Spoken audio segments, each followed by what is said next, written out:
The champagne glass slipped from Theo Blackwood's cleaning cloth as the cruel laughter echoed through the Royal York Hotel's crystal ballroom. 6-year-old Junie looked up from her scientific drawings, her dark eyes wide as she watched the woman in white being torn apart by words sharper than scalpels. The same pharmaceutical families who had killed her mother were now destroying another woman's life. And this time, Theo wasn't going to stand by and watch. The golden light from massive chandeliers cast dancing shadows across silk-draped tables where Toronto's elite gathered for what they believed would be the social event of the season. The air was thick with expensive perfume, aged whiskey, and the kind of privileged confidence that came from never facing real consequences. But underneath the surface glamour, something darker was brewing, a $500 million conspiracy that would be exposed by the most unlikely hero. Have you ever witnessed someone being publicly humiliated and felt powerless to stop it? That crushing feeling when you know something is wrong, but you're told you don't matter enough to speak up? Tonight, you'll discover what happens when an ordinary father decides that silence is no longer an option. Theo adjusted his borrowed server's uniform, the fabric still stiff from the rental shop. At 38, his hands bore the calluses of a man who worked with them first as a promising biochemistry PhD candidate, then as whatever would pay the bills after tragedy struck. His thick brown hair was carefully combed, and his green eyes held the quiet strength of someone who had learned to carry impossible burdens without breaking. But tonight wasn't about him. It was about Junie, who sat at a back corner table with her colored pencils and drawing pad, creating the intricate scientific diagrams that had become her way of processing a world that often felt too big and too cruel. At 6 years old, she had already learned that sometimes medicine hurt people instead of helping them, and that daddies sometimes cried when they thought little girls weren't looking. "Daddy," she whispered, tugging at his uniform sleeve, "why does the pretty lady in the white dress look so sad?" Theo followed his daughter's gaze to the head table, where a stunning woman in an elegant wedding gown sat surrounded by people who should have been celebrating her happiness. Instead, Cordelia Ashworth's hazel eyes held the trapped look of someone who had discovered too late that her golden cage came with bars. Hit that like button if you believe everyone deserves basic dignity, regardless of their bank account or their bloodline. At 31, Cordelia possessed the kind of brilliant mind that had revolutionized pharmaceutical research, developing breakthrough treatments that had saved thousands of lives. But tonight, she wasn't Dr. Ashworth, the renowned scientist. She was simply a commodity being transferred from one corporate empire to another, her value measured not in her contributions to humanity, but in the patents and profits she could generate. Beside her sat Lysander Rothwell, 35 years old and handsome in the way that trust fund babies often were soft around the edges, with the unfocused gaze of someone who had never been required to develop real character. His blonde hair was perfectly styled, his tuxedo impeccably tailored, and his conscience carefully suppressed by decades of family conditioning. But it was the woman holding court at the far end of the head table who commanded the room's attention through sheer force of malevolence. Vivienne Rothwell, at 62, had perfected the art of cruelty wrapped in Chanel. Her silver hair was swept into an intimidating chignon, her diamond jewelry caught the light like weapons, and her smile promised devastation for anyone foolish enough to cross her. Standing behind her, nursing a glass of aged scotch and radiating the quiet menace of old money and older sins, was Cassius Rothwell. At 67, the family patriarch had built his pharmaceutical empire through a combination of brilliant innovation and ruthless business practices that often crossed the line into criminal territory.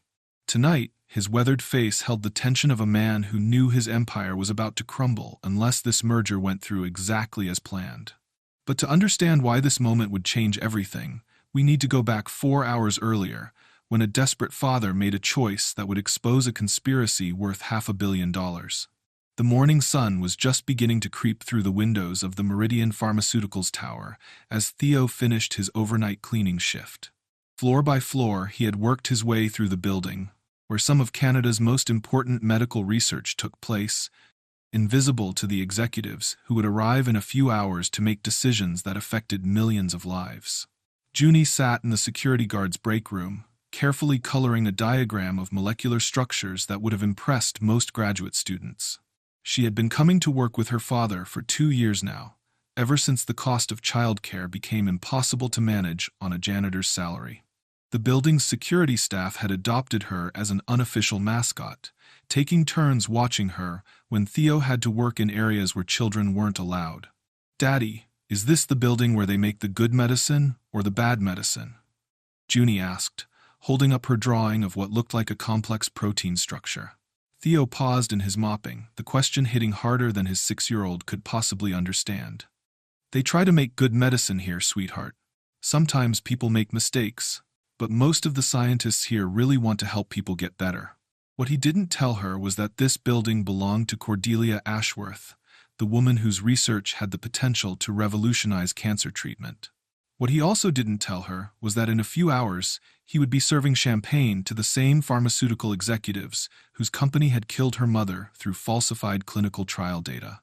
How many of us work multiple jobs just to keep our kids fed and safe?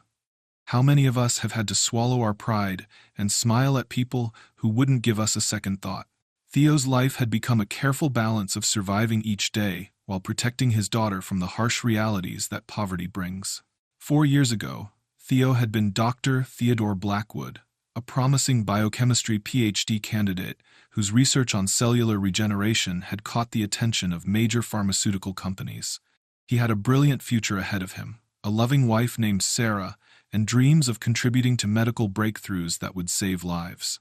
Then Sarah was diagnosed with an aggressive form of leukemia, and their world collapsed. Rothwell Biotech was conducting clinical trials for an experimental treatment that showed remarkable promise.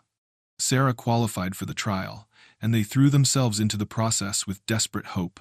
The company assured them that the treatment was safe, that the preliminary results were encouraging, and that participants were responding well. They lied. The trial data had been falsified to hide dangerous side effects.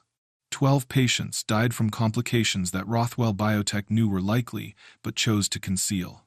Sarah Blackwood was the 7th casualty, her death occurring just 3 months before Theo would have completed his PhD and started a lucrative career that could have afforded them the best private treatment money could buy. Instead, Theo found himself drowning in medical debt, unable to focus on his studies while grieving his wife and raising a toddler alone. He dropped out of the program, took whatever work he could find, and tried to build a stable life for Junie from the ashes of everything he had lost. The irony wasn't lost on him that he now cleaned the offices of pharmaceutical executives, invisible to the very people whose decisions shaped the industry that had destroyed his family. But tonight, that invisibility would become his greatest asset. Meanwhile, 15 floors above where Theo had spent his night, Cordelia Ashworth sat in her corner office, staring at a contract that would sign away everything her grandfather had built. Dr. Marcus Ashworth had emigrated from Ireland with nothing but a brilliant mind and an unshakable belief that medicine should serve humanity, not the other way around. He had built Meridian Pharmaceuticals on principles of ethical research and affordable treatment, pioneering breakthrough drugs that saved lives rather than simply generating profits. But Marcus had died 2 years ago, leaving his granddaughter as the sole heir to his empire and his ideals. The board of directors, populated by men who cared more about quarterly earnings than quarterly recoveries, had been systematically undermining Cordelia's authority ever since. The merger with Rothwell Biotech wasn't her choice. It was a carefully orchestrated hostile takeover, disguised as a marriage alliance, complete with contractual obligations that would strip her of any real power over the company her grandfather had built. Drop a heart emoji if you've ever felt trapped by circumstances beyond your control. What Cordelia didn't know was that the files locked in her office safe contained evidence that would expose Rothwell Biotech's criminal activities. Her grandfather had been investigating suspicious patterns in competitor companies before his death, and his research had uncovered the falsified trial data that led to Sarah Blackwood's death and 11 others. Marcus had been preparing to expose the scandal when he suffered a fatal heart attack, one that Cordelia was beginning to suspect wasn't as natural as it had appeared. The wedding contract sitting on her desk wasn't just about corporate merger, it was about survival. The Rothwell family was facing federal investigation, criminal charges, and the complete destruction of their pharmaceutical empire. They needed Meridian's clean reputation and hidden research data to cover their tracks and avoid prison. And they were willing to destroy anyone who stood in their way. At that very moment, 300 kilometers away in Montreal, FBI investigators were reviewing evidence that would bring down one of Canada's largest pharmaceutical companies. They had testimonies from whistleblowing employees, medical records from suspicious patient deaths, and a pattern of corporate fraud that stretched back over a decade. The only thing they lacked was cooperation from someone with access to the highest levels of the conspiracy. Someone like Cordelia Ashworth, who didn't yet realize she held the key to justice in her office safe. But justice has a way of finding unexpected champions. Sometimes it comes through the legal system, sometimes through investigative journalism, and sometimes through a single father who decides that his daughter deserves to grow up in a world where telling the truth matters more than preserving the comfortable lies of powerful people. As Theo adjusted his borrowed server uniform and Junie clutched her drawing pad, neither realized they were walking into a war zone where billionaires treated human lives like chess pieces, and where one moment of courage would expose a conspiracy that reached the highest levels of corporate power. The Royal York Hotel's grand ballroom had been transformed into a glittering monument to pharmaceutical wealth and power. Crystal chandeliers worth more than most people's houses cast rainbow prisms across tables draped in silk that cost $500 per yard. The floral arrangements, white orchids flown in from Thailand at $20,000 per display, filled the air with their delicate fragrance, mingling with the scent of Dom Perignon and the subtle perfume of old money. 400 guests filled the opulent space, their designer gowns and bespoke tuxedos creating a sea of calculated elegance. Among them sat pharmaceutical executives, government officials, medical researchers, and the kind of wealthy socialites who collected charity boards like some people collected stamps. The string quartet playing in the corner had performed for royalty, and their fee for tonight's event would have covered Theo's rent for 6 months. But underneath all the beauty and luxury, tension crackled like electricity before a storm. Theo moved through the crowd with practiced invisibility, refilling champagne glasses and clearing plates while keeping Junie within sight. She had claimed a small table near the kitchen doors, her drawing pad open to a new creation, a detailed sketch of what looked like DNA strands being torn apart and reformed. Even at 6 years old, she had an intuitive understanding that something in this room was fundamentally broken. At the head table, Cordelia sat frozen in her wedding dress, a confection of ivory silk and Venetian lace that had cost more than many people's cars. The dress was beautiful, the jewelry was spectacular, and the smile she wore was the most convincing lie she had ever told. Her new husband, Lysander, sat beside her, making small talk with board members while studiously avoiding her gaze. But it was Vivienne Rothwell who commanded the room's attention, her presence as cold and sharp as the diamonds at her throat. "Ladies and gentlemen," Vivienne began, rising gracefully to her feet, her champagne flute catching the light like a weapon. "Tonight we celebrate not just the union of two wonderful young people, but the joining of two great pharmaceutical dynasties."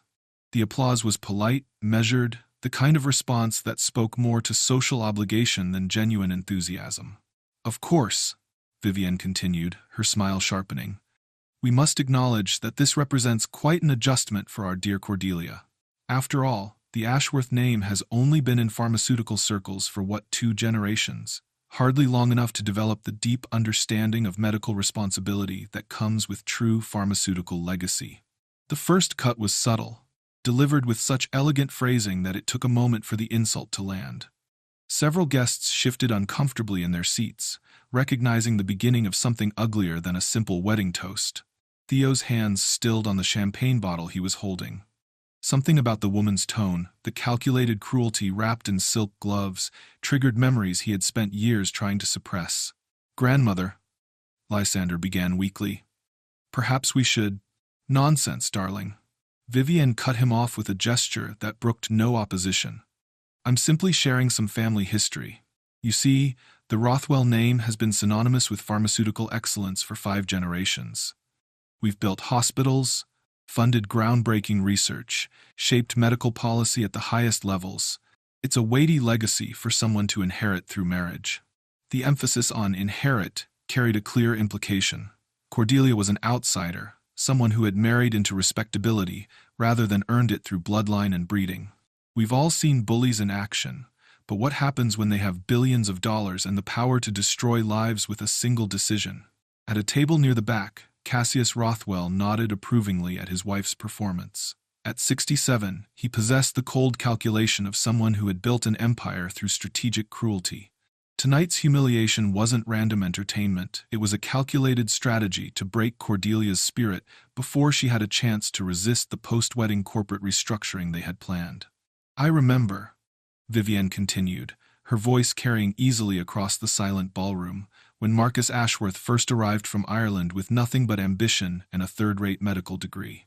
Of course, we welcomed him into our pharmaceutical community, despite his rather humble origins.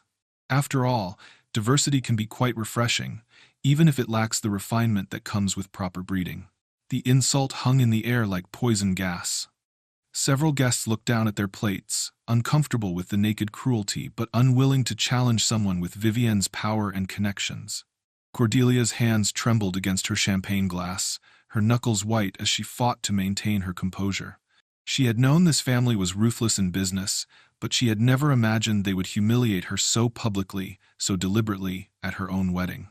"And of course," Vivienne pressed on, warming to her theme, "we must acknowledge the challenges that come with new money.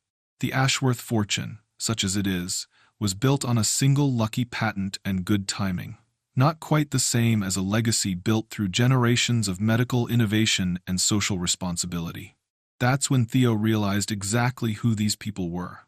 The names clicked into place like pieces of a puzzle he had been trying to solve for 4 years. Rothwell Biotech. The clinical trial. Sarah's death. The falsified data. The covered-up patient deaths. The executive who had dismissed their concerns with the exact same tone of voice Vivienne was using now to destroy Cordelia. Junie looked up from her drawing, her dark eyes finding her father's face across the crowded room.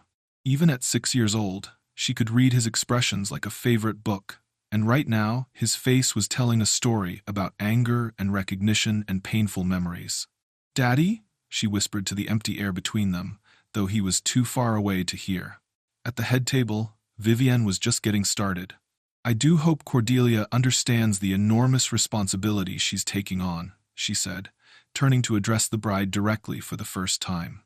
"The Rothwell name means something in this city, in this country, in the international medical community. We've saved countless lives through our research, our funding, our commitment to pharmaceutical excellence. It's a heavy burden for someone who simply inherited wealth rather than earned respect." The word "simply" was delivered with surgical precision, designed to reduce Cordelia's entire life and career to a footnote in the Rothwell family story. Lysander sat frozen beside his wife, his face flushed with either shame or wine, possibly both. He had grown up watching his mother destroy people with words, and he had learned long ago that challenging her meant consequences he lacked the courage to face. "I'm sure," Cassius added from across the table, his voice carrying the quiet menace of old money and older sins, "that with proper guidance and supervision, Cordelia will learn to appreciate the sophisticated approach that true pharmaceutical leadership requires." The words "guidance and supervision" left no doubt about Cordelia's future role in the merged company. She would be a figurehead, a signature on documents, a pretty face for press conferences, while the real decisions were made by people who considered her little more than a well-educated secretary. Comment below if you think wealth should never be an excuse for cruelty. But Vivienne wasn't finished. She had spent months planning this psychological assault, researching Cordelia's background, identifying her vulnerabilities, crafting each insult for maximum damage. Of course, we must also acknowledge that the Ashworth approach to pharmaceutical research has been rather quaint. All that focus on affordability and accessibility, as if medicine were charity work rather than serious business. Quite idealistic, really, though I suppose that comes with the territory when one lacks the sophistication that comes with true pharmaceutical legacy. The attack on her grandfather's principles hit Cordelia like a physical blow. Marcus Ashworth had built his company on the radical belief that life-saving medicine should be available to everyone, not just those who could afford premium prices. His patents had been licensed at cost to generic manufacturers, his research had been shared freely with the global medical community, and his factories had operated on profit margins that his competitors called financial suicide. But his approach had saved hundreds of thousands of lives, and Cordelia had spent her career trying to live up to his example. Some bloodlines, Vivienne concluded, her voice dropping to a whisper that somehow carried to every corner of the silent ballroom, are simply meant to serve rather than lead. It's not a matter of shame someone has to do the supporting work while others handle the real responsibility of medical innovation.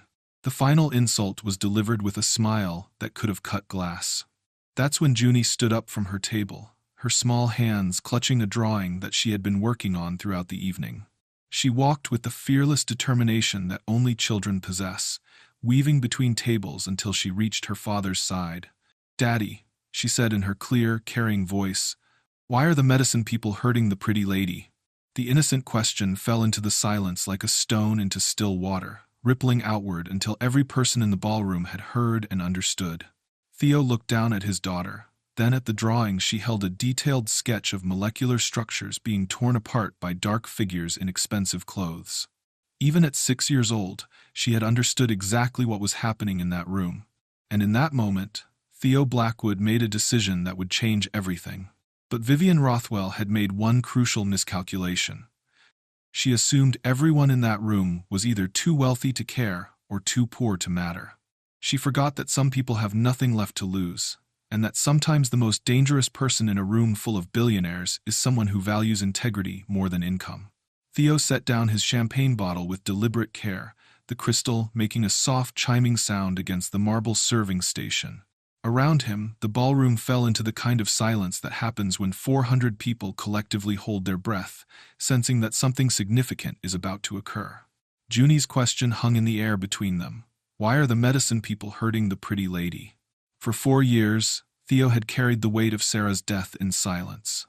He had swallowed his anger, buried his grief, and focused on providing stability for his daughter. He had learned to be invisible in a world that preferred to ignore people like him, the working poor, the grieving widowers, the single fathers doing their best with whatever circumstances life had handed them. But tonight, invisibility felt like complicity. "Stay right here, Junie," he said quietly, his voice steady despite the adrenaline beginning to course through his veins. "Daddy needs to go talk to those people." He straightened his borrowed uniform, ran a hand through his hair, and began walking toward the head table with the measured pace of someone who had made a decision and would see it through. His footsteps on the marble floor seemed to echo in the sudden quiet, each step carrying him further from safety and closer to a confrontation that could destroy any chance of stable employment he might ever have again. But some things mattered more than job security. Every eye in the ballroom tracked his movement, this unknown man in an off-the-rack uniform, approaching the epicenter of pharmaceutical power like he belonged there.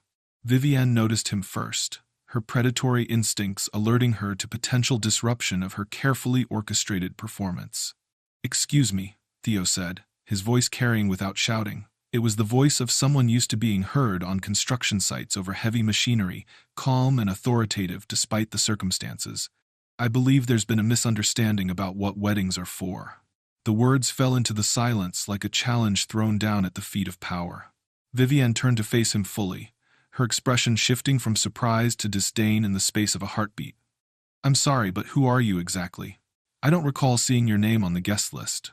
Her tone carried the casual dismissiveness of someone who had spent decades treating service workers as barely human, useful for their labor but irrelevant to any conversation that mattered. "My name is Theodore Blackwood," he replied, maintaining eye contact that neither challenged nor retreated. "I'm a father, and I'm someone who believes that weddings are meant to celebrate love, not to humiliate anyone." The name meant nothing to Vivienne, but it clearly meant something to Cassius. The older man's face had gone pale, his fingers tightening around his whiskey glass as memories clicked into place. Theodore Blackwood, Sarah Blackwood, patient number 7 in the trial they had buried so carefully. "This is a private family celebration," Lysander interjected weakly, finally finding his voice. "Perhaps you should return to your duties." Theo turned to face the groom, studying the man who had sat silent while his mother systematically destroyed his new wife's dignity. "You're right. This is a family moment, which is why I'm concerned. See, my daughter is watching this. She's 6 years old, and she's trying to understand why adults who claim to be sophisticated are acting like playground bullies." He paused, letting the comparison land before continuing. "I don't want her growing up thinking this is what power looks like, tearing someone down on what should be the happiest day of their life." How many of us have wanted to speak truth to power, but felt too powerless to matter? The silence that followed was different from before, charged with possibility rather than discomfort. Several guests found themselves leaning forward, invested now in this unexpected confrontation between working-class dignity and pharmaceutical aristocracy. How touching, Vivienne recovered, her voice dripping with condescension. A janitor giving us lectures on propriety. Tell me, Mr. Blackwood, what would you know about family legacy or social responsibility? That's when the careful control Theo had maintained for 4 years finally cracked. I know exactly what kind of legacy your family creates, he said, his voice gaining an edge that made several people at nearby tables sit up straighter. I know about Rothwell Biotech's clinical trials. I know about the falsified data. And I know about the 12 patients who died because your company valued profits more than human lives. The words hit the ballroom like a physical shock. Conversations stopped mid-sentence. Champagne glasses froze halfway to lips. The string quartet's bows hesitated mid-stroke as the musicians sensed the shift in atmosphere. Cassius Rothwell's whiskey glass slipped from his fingers, shattering against the marble floor in a spray of crystal and expensive liquor. Sarah Blackwood, Theo continued, his voice growing stronger with each word. Patient number 7 in your leukemia trial, my wife, the mother of that little girl sitting over there, trying to understand why the people who make medicine would rather destroy a woman's wedding day than take responsibility for the lives they've destroyed. Vivienne's carefully composed mask slipped for the first time all evening, revealing something ugly and desperate beneath the veneer of sophistication. You're clearly disturbed, she said, but her voice lacked its earlier confidence. Security should escort you. No. The word came from an unexpected source. Cordelia had risen from her chair, her wedding dress rustling softly as she stood. For the first time all evening, her voice carried the authority of someone who had remembered her own power. Let him speak. Theo reached into his jacket pocket and pulled out a worn manila folder, the same one he had carried to every meeting with lawyers who couldn't help him, doctors who couldn't save her, and insurance companies who wouldn't pay. Medical records, he said, holding up the folder for the room to see. Autopsy reports. Correspondence from Rothwell Biotech assuring us that the trial was safe, that the side effects were minimal, that we had nothing to worry about. He opened the folder with hands that had learned to be steady in the face of bureaucratic cruelty. Sarah died on March 15th, 4 years ago. Massive organ failure caused by a drug interaction that Rothwell Biotech knew was lethal, but chose to hide from trial participants. She was 29 years old. She loved science fiction novels and terrible pop music. She made pancakes in the shape of dinosaurs for our daughter every Sunday morning. His voice broke slightly on the last detail, the kind of small, human moment that no amount of corporate spin could diminish. 12 people died in that trial, 12 families destroyed, 12 sets of children who will never see their parents again. And your company buried the evidence, paid off the right officials, and moved on to the next profitable opportunity. Junie had moved closer during his speech, drawn by the sound of her father's voice carrying across the ballroom. She clutched her drawing, the one showing molecular structures being torn apart by dark figures, and looked up at the head table where the medicine people sat in their expensive clothes in guilty silence. Smash that subscribe button if you believe justice should apply to everyone, regardless of how much money they have. That's not, Lysander began, but his father cut him off with a sharp gesture. The boy doesn't know, Cassius said quietly, his voice carrying the weight of someone who had spent years perfecting the art of institutional murder. None of the current generation knows about the trial modifications. We handled that at the executive level. The admission hit the room like a confession from the witness stand. Handled? Theo repeated, his voice rising for the first time. You handled the murder of 12 innocent people by covering it up and moving on with your lives? He turned to address the room full of pharmaceutical executives, government officials, and medical researchers, people who had built their careers on the promise of healing and helping. How many of you knew? He asked, his voice carrying to every corner of the ballroom. How many of you suspected? How many of you chose to look the other way, because it was easier than challenging a company with the right connections and the right lawyers? The uncomfortable silence that followed was its own answer. But Theo wasn't finished. 4 years of grief and rage had found their voice, and he was going to make sure everyone in that room understood exactly what their complicity had cost. Junie, he called to his daughter, who was now standing just a few feet away. "Show them your drawing, sweetheart. Show them what you see when you look at the medicine people." The 6-year-old walked forward with the fearless confidence of childhood, holding up her drawing for the room to see. It was remarkably sophisticated for a child's artwork, molecular structures being torn apart by shadowy figures in expensive clothes, with small stick figures lying broken at the bottom of the page. "That's my mommy," Junie said in her clear, carrying voice, pointing to one of the stick figures. "The medicine people broke her molecules, and she went to heaven. Daddy says it was an accident, but the drawing shows it wasn't." The innocent honesty of a child's perspective cut through years of corporate rationalization and legal maneuvering like a knife through silk. That's when Cordelia stepped forward, her wedding dress catching the light as she moved closer to the edge of the platform where the head table Saturday. "Mr. Blackwood," she said, her voice carrying a strength that had been absent all evening, "I want you to know that everything changes tonight. Everything." She turned to face Vivienne and Cassius, her hazel eyes blazing with righteous fury. "Did you really think I didn't know?" she asked, her voice rising to fill the ballroom. "Did you think my grandfather's files were destroyed when he died? Did you think I would marry into this family without understanding exactly what kind of legacy I was inheriting?" The color drained from Vivienne's face as she realized that their carefully orchestrated plan had been built on a fundamental miscalculation. "The trial data," Cordelia continued, her voice gaining strength with each word. "The patient deaths. The federal investigation that's been building for the past 18 months. I have everything, and tonight everyone is going to know exactly what the Rothwell family has done in the name of pharmaceutical excellence." But Theo's courage had done more than expose a killer. It had awakened something in Cordelia that the Rothwells never saw coming. And what happened next would prove that sometimes the most powerful weapon against institutional evil is simply telling the truth, regardless of the cost. Cordelia moved across the ballroom floor with the fluid grace of someone who had finally remembered who she was. Her wedding dress, which moments before had felt like a costume in someone else's play, now seemed like armor forged from silk and determination. The room parted before her as she walked toward the stage where the string quartet had been playing, their instruments now silent as 400 guests held their collective breath. "Ladies and gentlemen," she said, taking the microphone with the kind of authority that made the band leader step aside without question. "I have an announcement that I think will interest everyone here tonight." The spotlight found her immediately. As if drawn to the sudden magnetism she projected, gone was the trapped bride from the head table. In her place stood Dr. Cordelia Ashworth, CEO of Meridian Pharmaceuticals and granddaughter of one of Canada's most respected medical pioneers. "As of this moment," she began, her voice clear and carrying, "I am calling off this wedding." The gasp that rippled through the crowd was audible, a sharp intake of breath from 400 people who had expected dinner and dancing, not corporate revolution. Lysander started to rise from his chair, his face flushed with panic. "Cordelia, what are you?"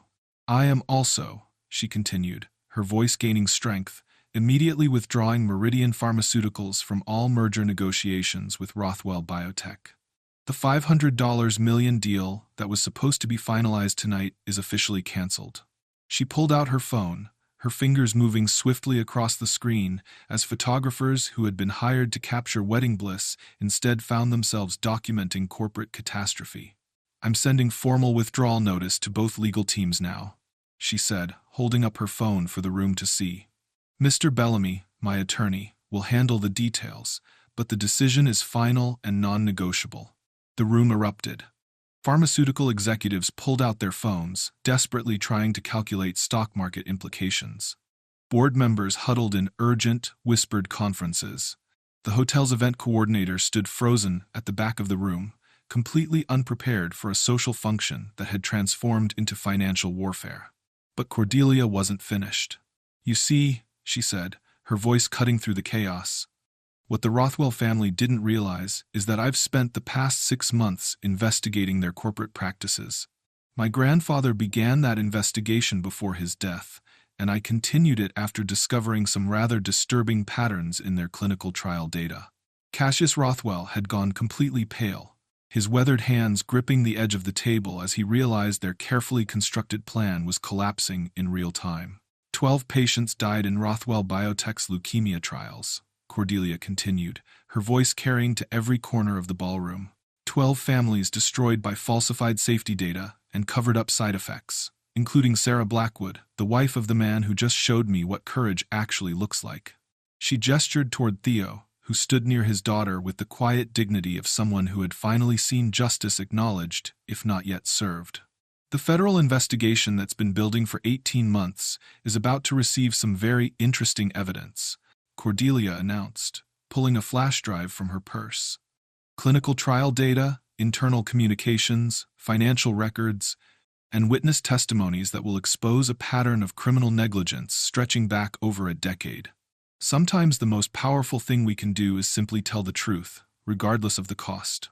The implications hit the room like a physical shockwave.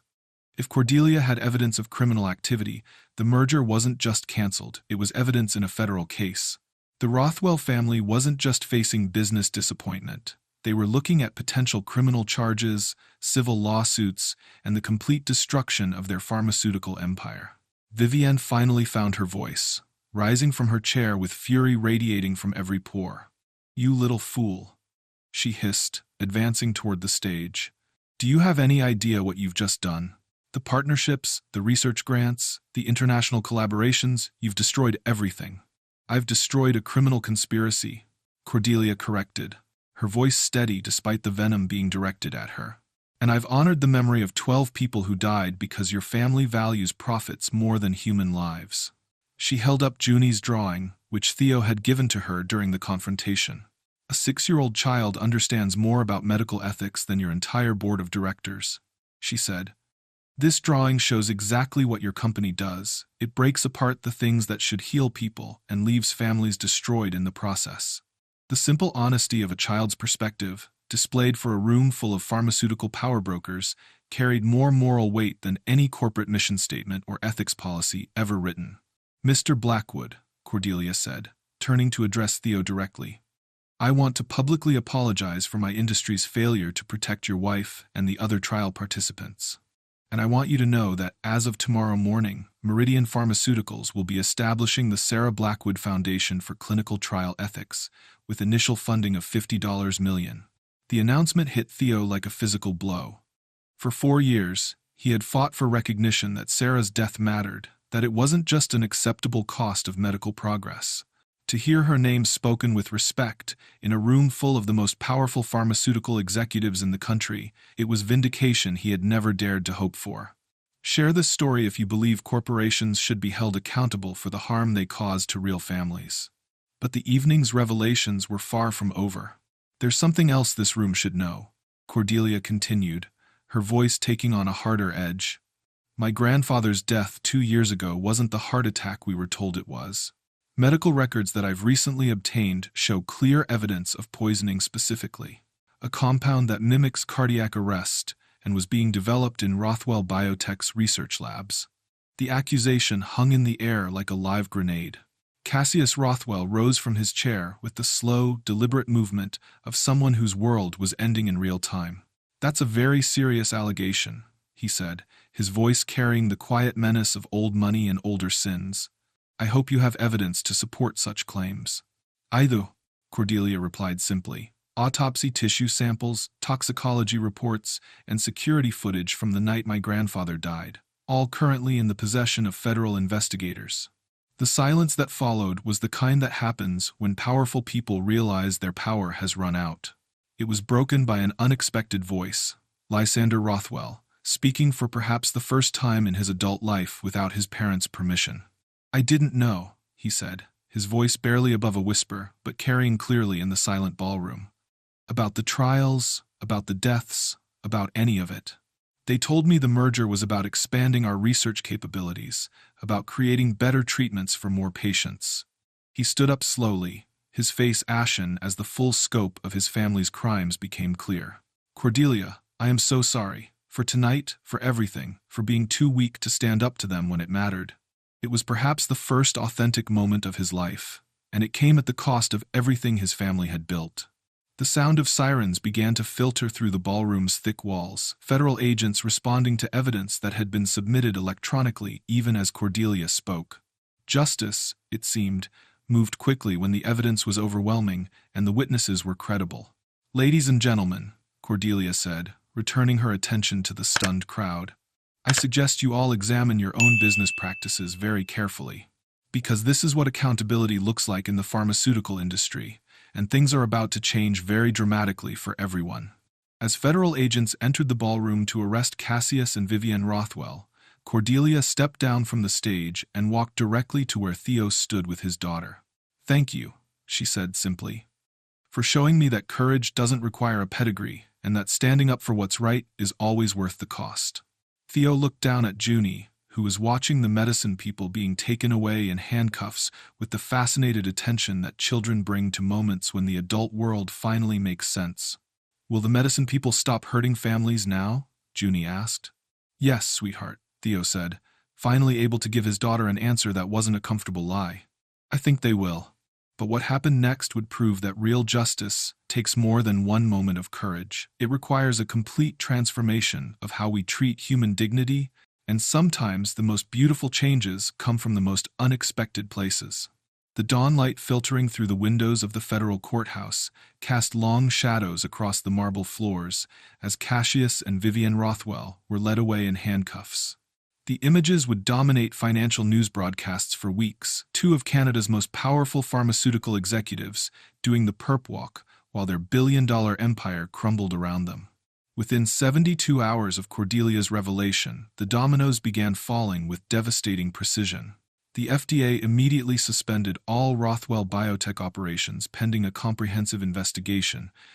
Their research facilities were sealed, their clinical trials halted, and their executive assets frozen while forensic accountants traced the financial trail of their criminal conspiracy. The falsified trial data that had killed Sarah Blackwood and 11 other patients wasn't an isolated incident. It was part of a systematic pattern of fraud stretching back over 15 years. Internal emails revealed that the Rothwell family had knowingly suppressed safety data on at least 6 different medications, resulting in hundreds of preventable deaths and thousands of injuries. The criminal charges were staggering: 12 counts of negligent homicide, conspiracy to commit fraud, obstruction of justice, bribery of federal officials, and in Marcus Ashworth's case, first-degree murder. The evidence was so overwhelming that even the most expensive defense attorneys in the country advised their clients to cooperate with prosecutors in exchange for reduced sentences. Cassius Rothwell, faced with the prospect of dying in federal prison, agreed to testify against his wife and provide evidence about other pharmaceutical companies involved in similar conspiracies.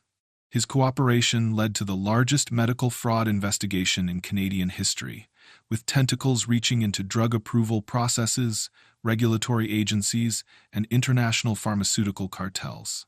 Vivienne Rothwell, true to her character, refused to cooperate and was sentenced to 25 years in federal prison, a death sentence for someone her age. Her final statement to the court was a bitter rant about persecution and jealousy, revealing no understanding whatsoever of the lives her family had destroyed. But perhaps the most significant consequence was what happened to Lysander. Real change happens when ordinary people refuse to accept injustice as the cost of doing business. For the first time in his 35 years, Lysander Rothwell had to confront the reality of who his family really was and what they had done in the name of pharmaceutical excellence. The revelation shattered the comfortable delusions he had built around his privileged upbringing, forcing him to acknowledge that his luxury lifestyle had been built on a foundation of human suffering. His decision to testify against his parents and cooperate fully with federal investigators earned him immunity from prosecution, but it couldn't protect him from the weight of moral responsibility. He liquidated his trust fund, approximately $200 million, and established a victim compensation fund for families affected by Rothwell Biotech's criminal trials. He also entered therapy to address what mental health professionals diagnosed as severe psychological trauma from decades of emotional abuse and systematic corruption of his moral development. In many ways, Lysander was as much a victim of the Rothwell family system as anyone else, though his victimization came with trust funds and designer clothes, rather than poverty and grief. The broader pharmaceutical industry reacted to the scandal with a combination of shock, denial, and frantic self-examination. Companies that had engaged in similar practices rushed to settle ongoing lawsuits and cooperate with expanded federal investigations, Stock prices plummeted across the sector as investors realized that the entire industry was built on practices that bordered on criminal. But the most meaningful changes happened at the level of individual families and communities. The class action lawsuit filed on behalf of clinical trial victims resulted in a $2.3 billion settlement, the largest medical fraud judgment in history. The money couldn't bring back Sarah Blackwood or the other 11 patients who died, but it provided financial security for their families and sent a clear message that pharmaceutical companies could no longer treat human lives as acceptable casualties in the pursuit of profit. For Theo and Junie, the settlement meant freedom from the grinding poverty that had defined their lives since Sarah's death. But more importantly, it meant that Sarah's death finally had meaning, that her suffering had contributed to systemic changes that would protect other families from similar tragedies. The media attention that followed the scandal was intense but ultimately positive. The story of a single father, janitor, standing up to pharmaceutical billionaires captured public imagination in a way that policy debates and regulatory hearings never could. Theo found himself thrust into the role of unofficial spokesperson for clinical trial reform, testifying before Congress and speaking at medical conferences about the human cost of corporate fraud. What would you do if you discovered your employer was harming people for profit? He used his platform to advocate for stronger informed consent procedures, independent safety monitoring, and victim advocacy programs that would ensure future clinical trial participants understood both the potential benefits and real risks of experimental treatments. Most importantly, he made sure that every speech, every interview, every public appearance included Sarah's name and story. She became the human face of pharmaceutical accountability, the reminder that behind every clinical trial statistic was a real person with dreams, hopes, and families who loved them. The Sarah Blackwood Foundation for Clinical Trial Ethics, established by Cordelia with initial funding of $50 million, became a model for ethical medical research. The foundation provided independent safety monitoring for clinical trials, advocacy services for patients and families, and research grants for developing safer, more effective treatments. Junie, now 7 years old and still creating detailed scientific drawings, became the foundation's unofficial mascot. Her artwork depicting molecular structures, cellular processes, and medical equipment was displayed in the foundation's offices as a reminder that science should be accessible and understandable to everyone, including children who had lost parents to medical research gone wrong. But perhaps the most significant change was cultural rather than legal or financial. The Rothwell scandal forced an entire industry to confront the ethical implications of treating human beings as test subjects rather than patients deserving respect and protection. Medical schools began requiring courses in research, ethics, and patient advocacy. Pharmaceutical companies implemented patient advisory boards and family liaison programs. Clinical trials were redesigned to prioritize informed consent and ongoing safety monitoring. The phrase, "What would Sarah Blackwood think?" became an unofficial ethical test for medical researchers, a reminder to consider the human impact of their decisions rather than just the scientific or financial implications. As Theo stood in the Foundation's offices 6 months after that terrible, beautiful night, watching Junie explain molecular biology to a group of fascinated medical students, he felt something he hadn't experienced since Sarah's death: hope for the future. Sarah's death had meaning. Her suffering had purpose, and her memory was inspiring a new generation of medical professionals to prioritize healing over profit, compassion over convenience, and human dignity over corporate power. Sometimes our greatest wounds become our greatest strengths, and sometimes the most powerful legacy we can leave is the courage to stand up for what's right, regardless of the cost.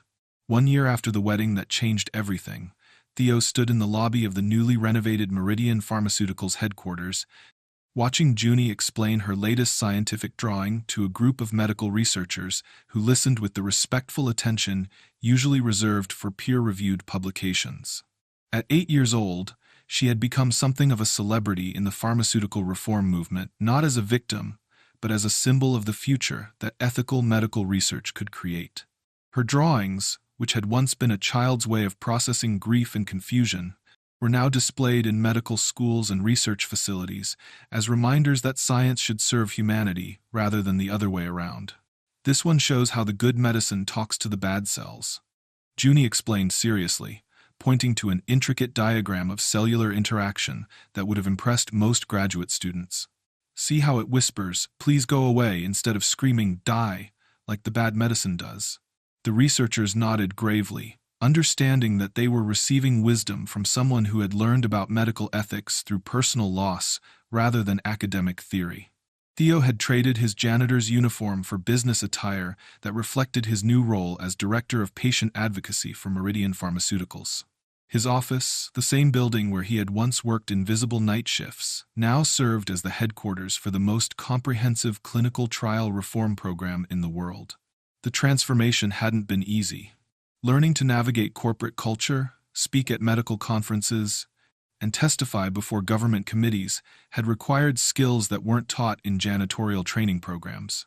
But Theo possessed something more valuable than corporate polish, the moral authority that comes from having suffered the consequences of the system he was now working to reform. Tag someone who has shown you that love can heal any trauma. His days were spent reviewing clinical trial protocols, advocating for patient families, and ensuring that Meridian's research practices met the ethical standards that Sarah's death had helped establish.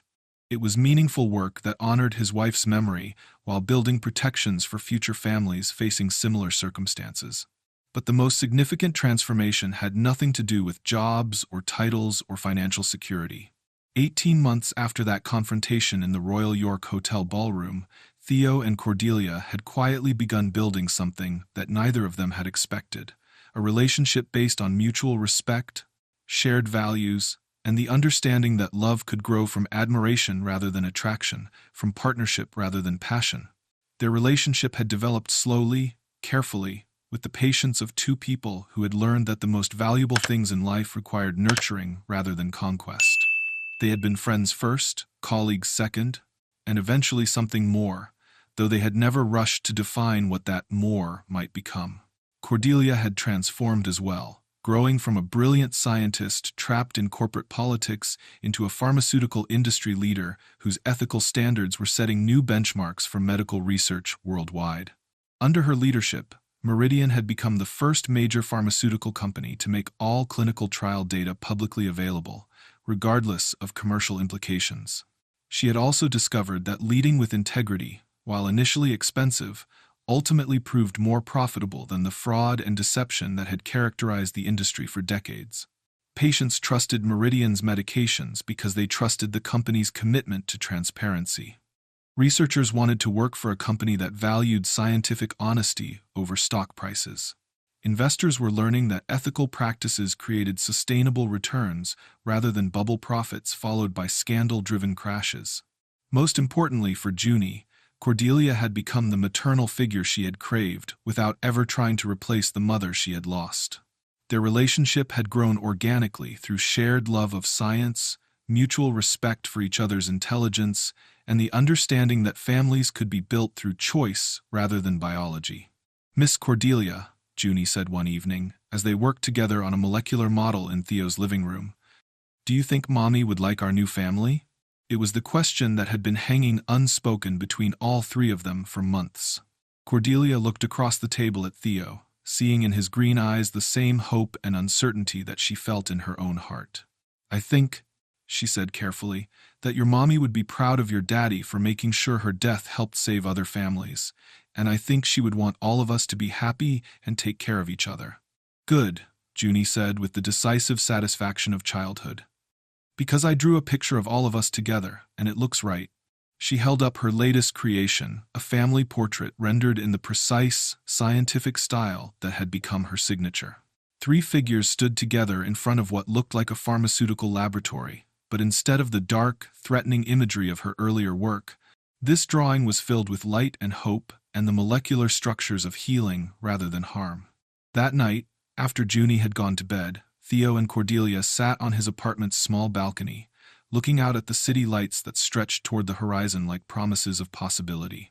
"She's right, you know," Cordelia said quietly. "It does look right." "Sarah would have liked you," Theo replied, echoing a conversation they'd had a year earlier in very different circumstances. She believed that the best way to honor suffering was to prevent other people from experiencing it unnecessarily.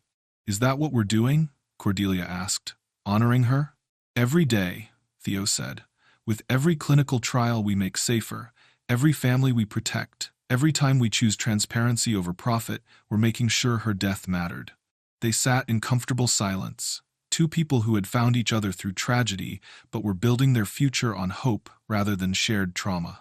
Sometimes the most beautiful transformations happen when broken people help each other become whole again. The pharmaceutical industry that had killed Sarah Blackwood no longer existed. In its place was a system of research and development that prioritized patient safety, ethical conduct, and transparency over profit maximization and regulatory capture. The changes hadn't happened overnight, and they hadn't happened without resistance, but they had happened and they were permanent. The Sarah Blackwood Foundation had grown from Cordelia's initial $50 million investment into a $300 million organization that monitored clinical trials worldwide, advocated for patient rights, and funded research into safer, more effective treatments. Junie's artwork was featured prominently in their educational materials, making complex medical concepts accessible to children and families who found themselves navigating the bewildering world of experimental treatments. But perhaps the most meaningful change was harder to quantify. The understanding that pharmaceutical research was ultimately about human beings rather than market opportunities, that clinical trials involved real families rather than statistical populations, and that medical ethics were not optional considerations but fundamental requirements for any legitimate healthcare system. As Theo tucked Junie into bed that night, she looked up at him with eyes that held her mother's intelligence and her father's moral clarity. "Daddy, do you think we changed the world?" "I think we made it a little bit better," he replied. "And sometimes that's enough." "Good," she said, settling into her pillow with the satisfaction of someone whose universe finally made sense. "Because tomorrow I want to draw a picture of how medicine works when people are nice to each other." "I'd like to see that," Theo said, kissing her forehead.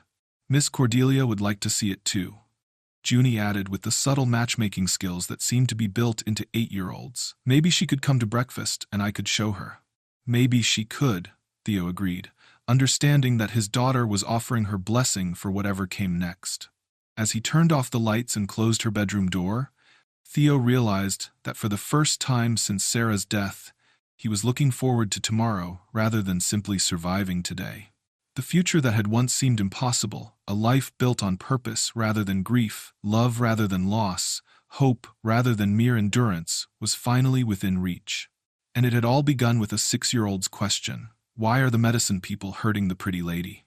Sometimes the most profound changes start with the simplest observations, and sometimes the most powerful force for justice is someone who refuses to accept that cruelty is the price of progress. As we reach the end of this extraordinary story, take a moment to consider the power of a single decision made by an ordinary person facing impossible circumstances. Theo Blackwood was nobody special by the world's standards. He was a janitor, a single father, someone who cleaned offices while more important people made decisions that shaped the world. He had every reason to stay silent, to protect his job, to avoid confrontation with people who could destroy his livelihood with a phone call. But when he saw cruelty masquerading as sophistication, when he watched powerful people tear apart someone's dignity for entertainment, when he realized that his daughter was witnessing the same institutional violence that had killed her mother, he chose courage over safety. That choice changed everything. If this story moved you, you're exactly the kind of person who can change the world. Theo's courage exposed a criminal conspiracy that had killed dozens of people and destroyed countless families. It led to the largest pharmaceutical fraud investigation in history, criminal sentences for corporate executives who had considered themselves untouchable, and systemic reforms that continue to protect clinical trial participants worldwide. But more than that, it proved that ordinary people have extraordinary power when they decide that some things matter more than personal comfort. We all have moments where we must choose between safety and standing up for what's right. Most of us choose safety, and that's understandable. We have families to feed, bills to pay, responsibilities that require us to keep our heads down and avoid making waves. But sometimes, the cost of silence is higher than the cost of speaking up. Sometimes our greatest wounds become our greatest strengths, and sometimes the most powerful legacy we can leave is the courage to stand up for what's right, regardless of the consequences. Theo didn't set out to become a hero. He didn't plan to transform an entire industry or expose a criminal conspiracy. He simply decided that his daughter deserved to grow up in a world where telling the truth mattered more than preserving the comfortable lies of powerful people. That decision, made in a moment of moral clarity by a man who had nothing left to lose, rippled outward to create changes that continue to save lives today. What would you have done in Theo's position? When you see injustice happening in front of you, when you know that speaking up might cost you everything, when you're told that your voice doesn't matter, what choice do you make? Let us know in the comments below. Share your thoughts about corporate accountability, about standing up to bullies, about the responsibility we all have to protect the vulnerable from institutional abuse. And if you believe that everyone, regardless of their economic status, their job title, or their social connections, deserves to be treated with basic human dignity, hit that subscribe button and join our community of people who refuse to accept that cruelty is the price of progress. This is what Untold Triumphs is all about. Real people facing impossible odds and choosing love over fear, courage over comfort, justice over personal convenience. These are the stories that remind us that heroes aren't born in comic books or movie theaters. They're made in moments when ordinary people decide that some things are more important than their own safety. Subscribe to our channel for more stories of human courage that will restore your faith in the power of individual action. Ring that notification bell so you never miss a story that proves the world can be changed by people who care more about doing what's right than about what's easy. Share this story with someone who needs to be reminded that their voice matters, that their choices have consequences, and that the most powerful force for justice in the world is someone who refuses to accept that suffering is inevitable. Next week, we're bringing you the incredible story of a teacher who transformed an entire school district by refusing to accept that poverty meant children couldn't learn. It's another reminder that systemic change starts with individual courage, and that sometimes the most revolutionary thing you can do is simply care about people who everyone else has written off. The comments section is open. Tell us about a time when you witnessed injustice, when you had to choose between speaking up and staying safe, when you discovered that your voice was more powerful than you ever imagined. Your stories matter, your experiences have value, and your courage can inspire others to find their own strength when facing impossible circumstances. Remember, the world doesn't change because of the actions of powerful people in distant offices making abstract decisions. It changes because of ordinary people like Theo Blackwood, like you, like all of us who decide that some things are worth fighting for, regardless of the cost. Junie Blackwood's drawings now hang in medical schools around the world, reminding future doctors and researchers that behind every clinical trial, every pharmaceutical decision, every medical policy, there are real families whose lives hang in the balance. Her childish question, "Why are the medicine people hurting the pretty lady?" became the catalyst for reforms that continue to protect vulnerable patients from corporate greed. Sarah Blackwood's death was transformed from a meaningless tragedy into a force for justice that saved countless other lives. Her memory lives on not in monuments or museums, but in the clinical trial protections that prevent other families from suffering the same loss. Cordelia Ashworth proved that inherited wealth and corporate power can be forces for good when guided by ethical principles and genuine care for human welfare. Her transformation from trapped bride to pharmaceutical industry reformer shows us that privilege comes with responsibility, and that true leadership means using your advantages to protect those who lack them. And Theo Blackwood demonstrated that heroism isn't about special powers or extraordinary circumstances. It's about ordinary people making extraordinary choices when faced with moments that define who they really are. The next time you're faced with a choice between comfort and conscience, between safety and speaking up, between protecting yourself and protecting others, remember this story. Remember that your voice matters, that your choices have consequences, and that the most important changes in human history have always started with someone just like you deciding that enough is enough. Thank you for watching, thank you for caring, and thank you for being the kind of person who believes that love is stronger than fear, that justice is worth fighting for, and that every human being deserves to be treated with dignity and respect. Together, we can build a world where pharmaceutical companies prioritize healing over profit, where corporate executives face real consequences for harming real people, and where ordinary families don't have to choose between trusting medical research and protecting themselves from institutional abuse. The story of Theo and Junie and Cordelia is over, but your story is just beginning. What untold triumph will you create? What impossible odds will you face with courage rather than fear? What legacy will you leave for the children who are watching and learning from your example? The world is waiting for your answer.